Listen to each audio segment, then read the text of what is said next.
ವಿದ್ಯಾರ್ಥಿಗಳೇ, welcome to my channel. ಇದನ್ನ ಮತ್ತೊಂದು ಹೊಸ ವಿಷಯದೊಂದಿಗೆ ನಿಮ್ಮ SSLC 2025ರ ಎಕ್ಸಾಮ್ನ ಪ್ರಿಪೇರ್ಗಾಗಿ ಒಂದಿಷ್ಟು ಅಂಶಗಳನ್ನ ನೀಡ್ತಾ ಇದ್ದೇನೆ.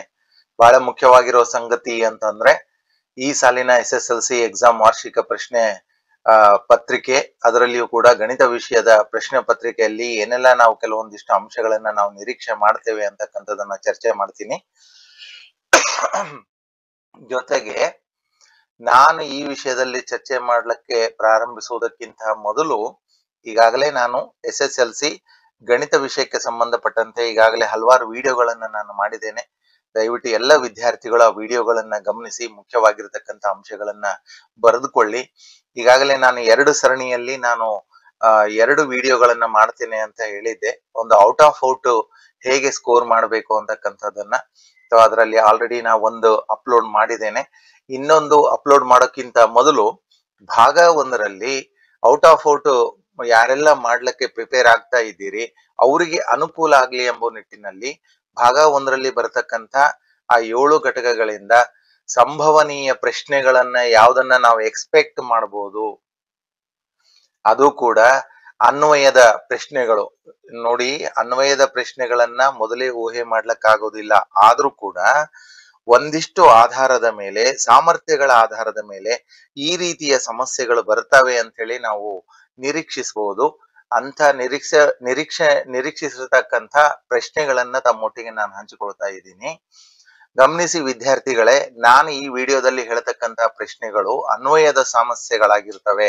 ಸೊ ಅನ್ವಯದ ಸಮಸ್ಯೆಗಳು ಈ ಸಾಲಿನ ಬ್ಲೂ ಪ್ರಿಂಟ್ ನಲ್ಲಿ ಯಾವುದೇ ಸಾಮರ್ಥ್ಯಗಳ ಆಧಾರದ ಮೇಲೆ, ಅದು ಪಠ್ಯ ಪುಸ್ತಕದಲ್ಲಿ ಆದ್ರೂ ಕೇಳಬಹುದು, ಪಠ್ಯ ಪುಸ್ತಕದ ಹೊರಗಿನ ಒಂದು ಸಮಸ್ಯೆಯನ್ನ ಸೃಷ್ಟಿಸಿ ವಿದ್ಯಾರ್ಥಿಗಳಿಗೆ ನೀಡಬಹುದು. ಇದನ್ನ ತಾವು ಗಮನಿಸಬೇಕು. ಇಲ್ಲಿ ನಾನು ಹೇಳ್ತಕ್ಕಂತ ಈ ಸಂಭವನೀಯ ಪ್ರಶ್ನೆ ಪತ್ರಿಕೆಗಳು ಪ್ರಶ್ನೆಗಳು ನಿಮಗೆ ಮಾದರಿಗಳು ಮಾತ್ರ.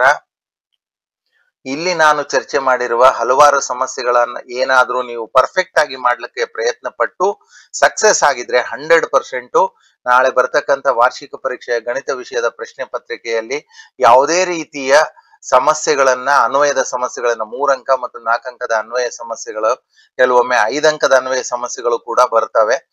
ಬರ್ತಕ್ಕಂಥ ಆ ಅನ್ವಯದ ಸಮಸ್ಯೆಗಳನ್ನ ತಾವು ಅತಿ ಆತ್ಮವಿಶ್ವಾಸದಿಂದ ಬಿಡಿಸ್ತೀರಿ ಅಂತ ಹೇಳ್ತಾ ತಮಗೆ ಚಾನಲ್ಗೆ, ತಾರಾನಾಥ್ ಜೇಗರ್ಕಲ್ ಯೂಟ್ಯೂಬ್ ಚಾನಲ್ಗೆ ಸ್ವಾಗತವನ್ನ ಬಯಸ್ತೇನೆ. ಮಾಹಿತಿ ತಮ್ಗೆ ಬಹಳ ಮುಖ್ಯವಾಗಿರ್ತಕ್ಕಂಥದ್ದನ್ನ ನಾನು ಪರೀಕ್ಷಾ ದೃಷ್ಟಿಯಿಂದ ನಾನು ಮಾಡ್ತಾ ಇದ್ದೇನೆ. ಸಬ್ಸ್ಕ್ರೈಬ್ ಮಾಡಿ, ಚಾನೆಲ್ ಅನ್ನ ಮರೆಯದೆ ಸಬ್ಸ್ಕ್ರೈಬ್ ಮಾಡಿ, ಲೈಕ್ ಮಾಡಿ, ಮತ್ತು ನಿಮ್ಮ ಸ್ನೇಹಿತರಿಗೂ ಉಪಯೋಗ ಆಗ್ತದೆ. ನೀವಿರ್ತಕ್ಕಂಥ ಬೇರೆ ಬೇರೆ ಗ್ರೂಪ್ಗಳಲ್ಲಿ ಮತ್ತು ನಿಮ್ಮ ಸ್ನೇಹಿತರಿಗೂ ಕೂಡ ಇದನ್ನ ಫಾರ್ವರ್ಡ್ ಮಾಡಿ ಅಂತ ಹೇಳ್ತಾ ಈ ದಿನದ ವಿಡಿಯೋದ ವಿಷಯ ಅಂತಂದ್ರೆ SSLC ವಾರ್ಷಿಕ ಪರೀಕ್ಷೆ ಗಣಿತ ಪ್ರಶ್ನೆ ಪತ್ರಿಕೆಯಲ್ಲಿ ನಾವು ನಿರೀಕ್ಷಿಸಬಹುದಾದ ಈ ರೀತಿಯ ಪ್ರಶ್ನೆಗಳನ್ನ ಕೇಳಬಹುದು ಅಂತ ಏನ್ ನಾವೆಲ್ಲ ಆಲೋಚನೆ ಮಾಡಿರ್ತೀವಿ, ಅಂಥ ಸಂಭವನೀಯ ಪ್ರಶ್ನೆಗಳನ್ನ 3, 4 ಮತ್ತು 5 ಅಂಕಕ್ಕೂ ಕೂಡ ಅನ್ವಯ ಮಾಡಿಕೊಂಡು ಯಾವೆಲ್ಲ ಪಾಠಗಳಿಂದ ಪ್ರಶ್ನೆಗಳನ್ನ ನಿರೀಕ್ಷಿಸಬಹುದು ಮತ್ತು ಎಂತಹ ಸಮಸ್ಯೆಗಳನ್ನ ನಿರೀಕ್ಷಿಸಬಹುದು ಎಂಬುದನ್ನ ಚರ್ಚಿಸ್ತೀನಿ. ಇಲ್ಲಿ ಭಾಗ 1ರ ಗಣಿತ ಭಾಗ 1ರ ಪ್ರಶ್ನೆಗಳ ಅಧ್ಯಾಯದಲ್ಲಿನ ಸಮಸ್ಯೆಗಳನ್ನ ನಾನೀಗ ಹೇಳ್ತಾ ಇದ್ದೀನಿ. ಮುಂದಿನ ವಿಡಿಯೋದಲ್ಲಿ ಭಾಗ 2ಕ್ಕೆ ಸಂಬಂಧಪಟ್ಟಂತೆ ಅನ್ವಯದ ಸಮಸ್ಯೆಗಳನ್ನ ಚರ್ಚಿಸೋಣ. ಸೊ ಇಲ್ಲಿ ಮೊದಲಿಗೆ 2 ಚರಾಕ್ಷರಗಳಿರುವ ರೇಖಾತ್ಮಕ ಸಮೀಕರಣ ಜೋಡಿಗಳು ಈ ಪಾಠದಲ್ಲಿ ಈಗಾಗಲೇ ತಮಗೆ ಗೊತ್ತಿರುವ ಹಾಗೆ 4 ಅಂಕದ ಪ್ರಶ್ನೆಗಳಂತೂ ಬರ್ತದೆ ಕಡ್ಡಾಯವಾಗಿ. ಇಲ್ಲಿ ತಾವು ಗಮನಿಸ್ತಾ ಇರಬೇಕು.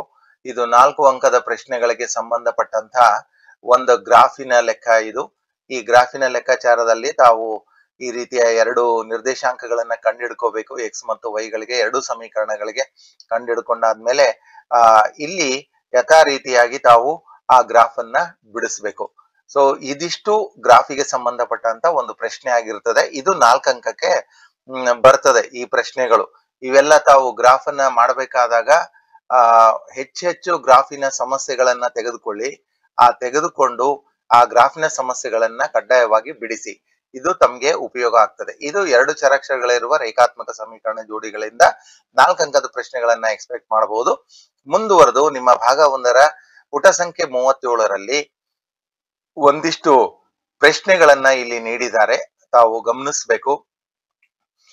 ಎರಡು ಸಂಖ್ಯೆಗಳ ವ್ಯತ್ಯಾಸ 26 ಮತ್ತು ಒಂದು ಸಂಖ್ಯೆಯ ಇನ್ನೊಂದರ 3ರಷ್ಟಿದೆ ಅಂತಕ್ಕಂತ ಒಂದು ಸಮಸ್ಯೆಗಳೆಲ್ಲ ಇದ್ದಾವೆ. ಇಲ್ಲಿ ತಾವು ಗಮನಿಸ್ತಾ ಇದ್ದೀರಿ. ಇದು 2ನೇದು, 3ನೇದು, 4ನೇದು. ಸೊ ಈ ರೀತಿಯ ಸಮಸ್ಯೆಗಳನ್ನ ತಾವು ಹೇಳಿಕೆ ರೂಪದ ಸಮಸ್ಯೆಗಳಿವು. ಆ ಹೇಳಿಕೆ ರೂಪದ ಸಮಸ್ಯೆಗಳನ್ನ ಕಡ್ಡಾಯವಾಗಿ ಬಿಡಿಸೋ ಪ್ರಯತ್ನವನ್ನ ತಾವು ಮಾಡಲೇಬೇಕು. ಸೊ ಇದು ಎರಡು ಚರಾಕ್ಷರಗಳಿರುವ ರೇಖಾತ್ಮಕ ಸಮೀಕರಣ ಜೋಡಿಗಳಲ್ಲಿ ನಾವು ಎಕ್ಸ್ಪೆಕ್ಟ್ ಮಾಡಬಹುದಾಗಿರತಕ್ಕಂಥ ಒಂದಿಷ್ಟು ಸಮಸ್ಯೆಗಳು, ಅನ್ವಯದ ಸಮಸ್ಯೆಗಳು. ಇನ್ನು ಮುಂದುವರೆದು ಇದೇ ಪಾಠದಲ್ಲಿ ಇನ್ನೊಂದಿಷ್ಟು ಅಂಶಗಳನ್ನ ಮುಂದಿನ ಅಭ್ಯಾಸಗಳಲ್ಲಿ ಕೂಡ ನೀಡಿದ್ದಾರೆ. ನಿಮ್ಗೆ ವರ್ಜಿಸುವ ವಿಧಾನದಲ್ಲಿ ಬರತಕ್ಕಂತ ಒಂದಿಷ್ಟು ಅಂಶಗಳಿದಾವೆ. ಇಲ್ಲಿ ತಾವು ಗಮನಿಸ್ತಾ ಹೋಗಿ. ಒಂದು ಭಿನ್ನ ರಾಶಿ ಅಂಶಕ್ಕೆ 1 ಸೇರಿಸಿ ಛೇದದಿಂದ 1 ಕಳೆದು ಸಂಕ್ಷೇಪಿಸಿದ್ರೆ 1 ಸಿಗುತ್ತದೆ. ಭಿನ್ನ ರಾಶಿಯ ಛೇದಕ್ಕೆ 1 ಸೇರಿಸಿದರೆ ಅದು 1/2 ಆಗುತ್ತದೆ. ಹಾಗಾದ್ರೆ ಆ ಭಿನ್ನ ರಾಶಿಗಳೇನು? ಈ ರೀತಿಯ ಸಮಸ್ಯೆಗಳಿದಾವೆ. ಆ ಸಮಸ್ಯೆಗಳನ್ನ ತಾವು ಕಡ್ಡಾಯವಾಗಿ ಬಿಡಿಸೋ ಪ್ರಯತ್ನವನ್ನ ಮಾಡಲೇಬೇಕು. ಮಾಡಿದಾಗ ತಮಗೆ ಅನ್ವಯದ ಸಮಸ್ಯೆಗಳು ಪರಿಪೂರ್ಣವಾಗ್ತವೆ. ಎರಡು ಚರಾಕ್ಷರಗಳ ರೇಖಾತ್ಮಕ ಸಮೀಕರಣಕ್ಕೆ ಸಂಬಂಧಪಟ್ಟಂತೆ. ಇನ್ನು ವರ್ಗ ಸಮೀಕರಣಗಳ ಪಾಠದಲ್ಲಿ ನಾವು ಇಲ್ಲಿಂದ ಪ್ರಾರಂಭ ಆಗ್ತದೆ. ತಮಗೆ ವರ್ಗ ಸಮೀಕರಣ ಪಾಠದಲ್ಲಿ ಇಲ್ಲಿದೆ. ತಾವು ಈ ಪ್ರಶ್ನೆಯನ್ನ ಗಮನಿಸ್ತಾ ಇದ್ದೀರಿ. ಈ ರೀತಿಯ ಸಮಸ್ಯೆಗಳನ್ನ ತಾವು ಅತಿ ಹೆಚ್ಚಿನ ಮುತುವರ್ಜಿ ವಹಿಸಿ ಹೆಚ್ಚೆಚ್ಚು ಈ ರೀತಿಯ ಸಮಸ್ಯೆಗಳನ್ನ ತಾವು ಬಿಡಿಸಿದ್ರೆ ಅನ್ವಯದ ಸಮಸ್ಯೆಗಳು ಮಾಡುವಲ್ಲಿ ನಿಮ್ಗೆ ಯಾವುದೋ ರೀತಿಯ ತೊಂದರೆ ಆಗೋದಿಲ್ಲ. ಇಲ್ಲಿನೂ ಕೂಡ ಒಂದಿಷ್ಟು ಸಮಸ್ಯೆಗಳ ಅನುಕ್ರಮ ಧನ ಪೂರ್ಣಾಂಕಗಳ 300 ಆಗಿದೆ. ಗುಣಲಬ್ಧವು 300 ಆದ್ರೆ ನಾವು ಆ ಪೂರ್ಣಾಂಕಗಳನ್ನು ಕಂಡುಹಿಡಿಯಿರಿ ಆ ಪೂರ್ಣಾಂಕಗಳಂತಕ್ಕಂಥ ಸಮಸ್ಯೆಗಳು. ಸೊ ಇದಷ್ಟು ಗಮನಿಸಿ ವರ್ಗ ಸಮೀಕರಣದಲ್ಲಿ ಬರ್ತಕ್ಕಂಥ ಈ ಒಂದಿಷ್ಟು ಅನ್ವಯದ ಸಮಸ್ಯೆಗಳನ್ನ ತಾವು ಮಾಡ್ಲೇಬೇಕು. ಇನ್ನು ಅದೇ ವರ್ಗ ಸಮೀಕರಣದಲ್ಲಿ ಅಭ್ಯಾಸ 4.2 ನಿಮ್ಮ ಪಠ್ಯ ಪುಸ್ತಕದ ಪುಟ ಸಂಖ್ಯೆ 51ರಲ್ಲಿ ನೀಡಿರ್ತಕ್ಕಂಥ ಒಂದಿಷ್ಟು ಸಮಸ್ಯೆಗಳಿದ್ದಾವೆ. ಆ ಒಂದಿಷ್ಟು ಸಮಸ್ಯೆಗಳನ್ನ ತಾವು ಕಡ್ಡಾಯವಾಗಿ ಮಾಡಲೇಬೇಕು. ಅತಿ ಹೆಚ್ಚಿನ ಸಂಖ್ಯೆಯಲ್ಲಿ ಈ ರೀತಿಯ ಸಮಸ್ಯೆಗಳನ್ನ ನಿಮ್ಮ ಶಿಕ್ಷಕರಿಂದ ಪಡೆದು ನೀವು ಬಿಡಿಸ್ತಾ ಹೋಗಿ.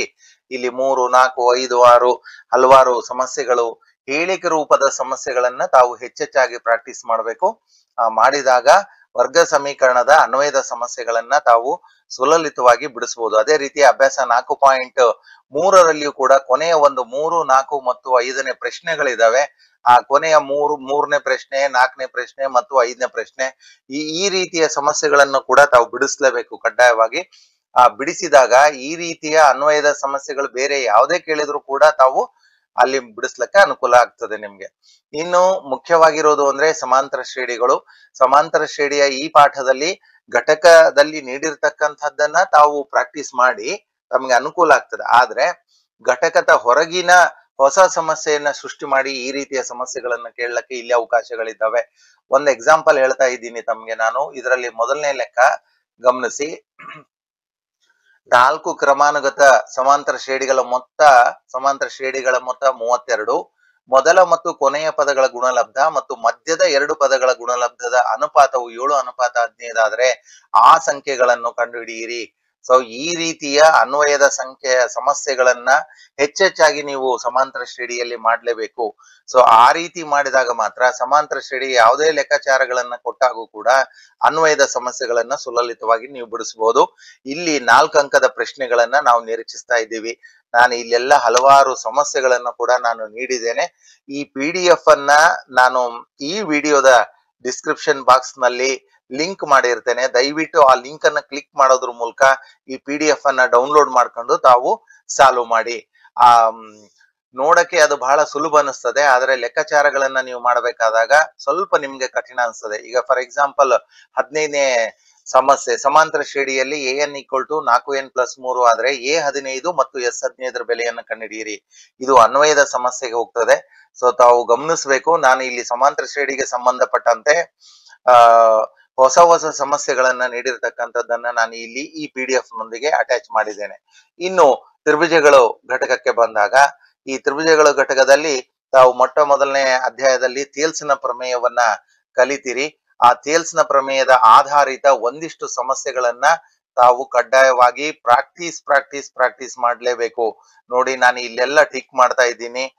ಈ ರೀತಿಯ ಎಲ್ಲ ಸಮಸ್ಯೆಗಳನ್ನ ಕೂಡ ತಾವು ಪರ್ಫೆಕ್ಟ್ ಆಗಿ ಪ್ರಶ್ನೆ ಸಂಖ್ಯೆ 3, 4, 5, 6 ಈ ಎಲ್ಲಾ ಪ್ರಶ್ನೆ ಸಂಖ್ಯೆಗಳು ಕೂಡ ಆ ಅನ್ವಯದ ರೀತಿಯ ಸಮಸ್ಯೆಗಳು. ಅದೇ ರೀತಿ ಪ್ರಶ್ನೆ ಸಂಖ್ಯೆ 7 ಇದೆ, ಪ್ರಶ್ನೆ ಸಂಖ್ಯೆ 8 ಇದೆ, ಪ್ರಶ್ನೆ ಸಂಖ್ಯೆ 9 ಮತ್ತು 10 ಇವೆಲ್ಲವೂ ಕೂಡ ನಾವು ತ್ರಿಭುಜದ ಪಾಠದಲ್ಲಿ ಥೇಲ್ಸಿನ ಪ್ರಮೇಯದ ಅನ್ವಯದ ಆಧಾರಿತ ಸಮಸ್ಯೆಗಳನ್ನ ಕೂಡ ಆಧಾರದ ಮೇಲೆ ನಾವು ಬಿಡಿಸಬಹುದು. ಜೊತೆಗೆ ಕೋನ ನಿರ್ಧಾರಕದ ಗುಣಗಳ ಆಧಾರದ ಮೇಲೆ ಕೂಡ ಒಂದಿಷ್ಟು ಇಲ್ಲಿ ಸಮಸ್ಯೆಗಳಿದ್ದಾವೆ. ನಾನು ನಿಮ್ಗೆ ತೋರಿಸ್ತಾ ಇದ್ದೀನಿ. ಇವೆಲ್ಲ ಸಮಸ್ಯೆಗಳು ಕೋನ ನಿರ್ಧಾರಕ ಗುಣಗಳ ಆಧಾರದ ಮೇಲೆ ಇರತಕ್ಕಂತ ಒಂದಿಷ್ಟು ಸಮಸ್ಯೆಗಳಿದ್ದಾವೆ. 3, 4, 5, 6 ಈ ರೀತಿಯ ಎಲ್ಲ ಸಮಸ್ಯೆಗಳನ್ನ ಕೂಡ ತಾವು ಪ್ರಾಕ್ಟೀಸ್ ಮಾಡಬೇಕು.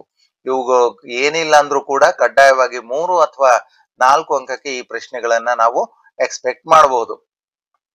ಇದೆಲ್ಲವೂ ಕೂಡ ನಿಮ್ಮ ತ್ರಿಭುಜಗಳ ಘಟಕದ ಪುಟ ಸಂಖ್ಯೆ 104 ಮತ್ತು ಪುಟ ಸಂಖ್ಯೆ 105ರಲ್ಲಿವೆ.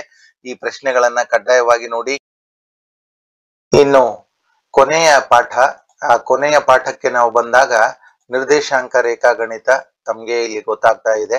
ಆ ನಿರ್ದೇಶಾಂಕ ರೇಖಾಗಣಿತದಲ್ಲಿ ಅಭ್ಯಾಸ 7.1ರಲ್ಲಿ ಸಾಮಾನ್ಯವಾಗಿ 2 ಬಿಂದುಗಳನ್ನ ಕೊಟ್ಟುಬಿಟ್ಟು ದೂರವನ್ನ ಕಂಡುಹಿಡಿಯಿರಿ ಅಂತ ಹೇಳಿ ಕೇಳ್ತಾರೆ. ಅನ್ವಯದ ಸಮಸ್ಯೆ ಇಲ್ಲಿಯೂ ಬರಬಾರದು ಅಂತಕ್ಕಂಥದ್ದೇನಿಲ್ಲ. ಇಲ್ಲಿ ಪ್ರಶ್ನೆ ಸಂಖ್ಯೆ 6ರಲ್ಲಿ ಒಂದು 4 ಬಿಂದುಗಳನ್ನ ಕೊಟ್ಟುಬಿಟ್ಟು ಅದೇನ್ ಚತುರ್ಭುಜ ಆದ್ರೆ ಯಾವ ವಿಧದ ಚತುರ್ಭುಜ, ಅಥವಾ ಒಂದು ತ್ರಿಭುಜವನ್ನ ಕೊಟ್ಟುಬಿಟ್ಟು ಒಂದು ವಿಕರ್ಣವನ್ನ ಕೊಟ್ಟು ಇನ್ನೊಂದು ಬಾಹುವನ್ನ ಕೊಟ್ಟು ಹಾಗಾದ್ರೆ ಅದು ಯಾವ ವಿಧದ ತ್ರಿಭುಜ ಆಗ್ತದೆ. ಈ ರೀತಿಯ ಅಂದ್ರೆ ಆ 2 ಬಿಂದುಗಳ ನಡುವಿನ ದೂರವನ್ನ ಕಂಡುಹಿಡ್ಕೊಂಡು ನೀವು ನಂತರ ಅದು ಯಾವ ಆಕೃತಿ ಎಂಬುದನ್ನ ತಾವು ನೋಡ್ಬೇಕಾಗ್ತದೆ. ಇದು ಅನ್ವಯಕ್ಕೆ ಬರ್ತದೆ, ಗಮನಿಸಿ. ಈ ಸಾರಿ ಈ ರೀತಿಯ ಪ್ರಶ್ನೆಗಳನ್ನ ಕೂಡ ನಾವು ಎಕ್ಸ್ಪೆಕ್ಟ್ ಮಾಡಬಹುದು. ಅದೇ ರೀತಿ 7, 8, 9ನೇ ಪ್ರಶ್ನೆ ಈ ರೀತಿಯ ಪ್ರಶ್ನೆಗಳನ್ನ ಹೆಚ್ಚೆಚ್ಚಾಗಿ ಮಾಡಿ ದೂರ ಸೂತ್ರದ ಅನ್ವಯಕ್ಕೆ ಸಂಬಂಧಪಟ್ಟಂತೆ. ಇನ್ನು ಕೊನೆಯದಾಗಿ ನಿರ್ದೇಶಾಂಕ ರೇಖಾಗಣಿತದಲ್ಲಿ ಈ ಭಾಗ ಪ್ರಮಾಣ ಸೂತ್ರ, ಆ ಭಾಗ ಪ್ರಮಾಣ ಸೂತ್ರದ ಮೇಲಿನ ಒಂದಿಷ್ಟು ಅನ್ವಯದ ಸಮಸ್ಯೆಗಳು ಕೂಡ ಇದ್ದಾವೆ. ಇವುಗಳೆಲ್ಲ 6, 7, 8, 9, 10 ಏನಿದೆ ನಿಮ್ಗೆ ಪುಟ ಸಂಖ್ಯೆ 121ರಲ್ಲಿ ನಿಮ್ಮ ಗಣಿತ ಭಾಗ 1ರ ಪುಟ ಸಂಖ್ಯೆ 121ರಲ್ಲಿ ನೀಡಿರ್ತಕ್ಕಂಥ ಈ ರೀತಿಯ ಸಮಸ್ಯೆಗಳನ್ನ ಕೂಡ ತಾವು ಹೆಚ್ಚೆಚ್ಚಾಗಿ ಮಾಡಿದಾಗ ಗಣಿತದಲ್ಲಿ ಅತಿ ಹೆಚ್ಚಿನ ಅಂಕಗಳನ್ನ ಖಂಡಿತವಾಗಿ ತಾವು ಪಡಿತೀರಿ ಅಂತ ಹೇಳ್ತಾ ಇದ್ದೇನೆ. ನಿಮ್ಗೆ ನಾನು ನೀಡಿರತಕ್ಕಂಥ ವಿಷಯ ನಿಮ್ಗೆ ಉಪಯೋಗ ಬರ್ತದೆ, ಇಷ್ಟ ಆಯ್ತು ಅಂತ ಹೇಳಿ ನಾನು ಭಾವಿಸ್ತೇನೆ. ತಾರಾನಾಥ್ ಜೇಗರ್ಕಲ್ ಯೂಟ್ಯೂಬ್ ಚಾನೆಲ್ ಅನ್ನ ತಪ್ಪದೆ ಸಬ್ಸ್ಕ್ರೈಬ್ ಮಾಡಿ, ಮರೆಯದೆ ಸಬ್ಸ್ಕ್ರೈಬ್ ಮಾಡಿ. ನಿಮ್ಮ ಸ್ನೇಹಿತರಿಗೂ ಕೂಡ ಇದನ್ನ ಕಳಿಸ್ಕೊಡಿ. ನೀವು ಇರತಕ್ಕಂಥ ಗ್ರೂಪ್ಗಳಿಗೂ ಕೂಡ ಇದನ್ನ ಕಳಿಸ್ಕೊಡಿ. ಹೆಚ್ಚೆಚ್ಚು ನಿಮ್ಮ ಸ್ನೇಹಿತರಿಗೆ ಇದರಿಂದ ಒಂದಿಷ್ಟು ಉಪಯೋಗ ಆಗ್ಲಿ ಅಂತ ಹೇಳ್ತಾ ಇದ್ದೇನೆ.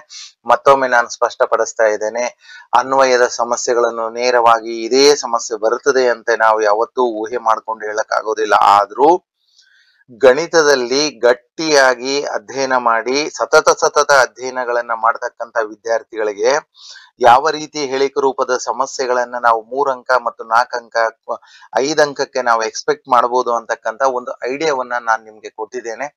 ಖಂಡಿತವಾಗಿ ನಾನು ಹೇಳ್ತೇನೆ, ಈ ರೀತಿಯ ಭಾಗ 1ರಲ್ಲಿ ಭಾಗ 2ರಲ್ಲಿ ನೀಡಿರ್ತಕ್ಕಂಥ ನಾನು ಹೇಳಿರ್ತಕ್ಕಂಥ ಹೇಳಿಕೆ ರೂಪದ ಅನ್ವಯ ಸಮಸ್ಯೆಗಳನ್ನ ಬಿಡಿಸ್ಲಿಕ್ಕೆ ಯಾರೆಲ್ಲರೂ ಸಮರ್ಥರಿದ್ದೀರಿ, ಆ ರೀತಿ ತಾವು 100% ಆಗಿ ಎಫರ್ಟ್ ಹಾಕಿ ತಾವು ಬಿಡಿಸ್ಲಿಕ್ಕೆ ಸಮರ್ಥರಾದ್ರೆ 101% ವಾರ್ಷಿಕ ಪರೀಕ್ಷೆ ಗಣಿತ ಪ್ರಶ್ನೆ ಪತ್ರಿಕೆಯಲ್ಲಿ ನೀಡಿರ್ತಕ್ಕಂಥ ಎಲ್ಲಾ ಸಮಸ್ಯೆಗಳನ್ನ ತಾವು ಬಿಡಿಸಿ ಔಟ್ ಅಂಕಗಳನ್ನ ಪಡೆಯೋದ್ರಲ್ಲಿ ಯಾವುದೇ ಸಂದೇಹಗಳಿಲ್ಲ. ಮತ್ತೊಮ್ಮೆ ಹೇಳ್ತೇನೆ, ನಾನು ಇಲ್ಲಿ ಉಪಯೋಗ ಮಾಡಿರ್ತಕ್ಕಂಥ ಒಂದು PDF ಅನ್ನ ನನ್ನ ಡಿಸ್ಕ್ರಿಪ್ಷನ್ ಬಾಕ್ಸ್ ನಲ್ಲಿ ನಾನು ಲಿಂಕ್ ಮಾಡಿರ್ತೇನೆ.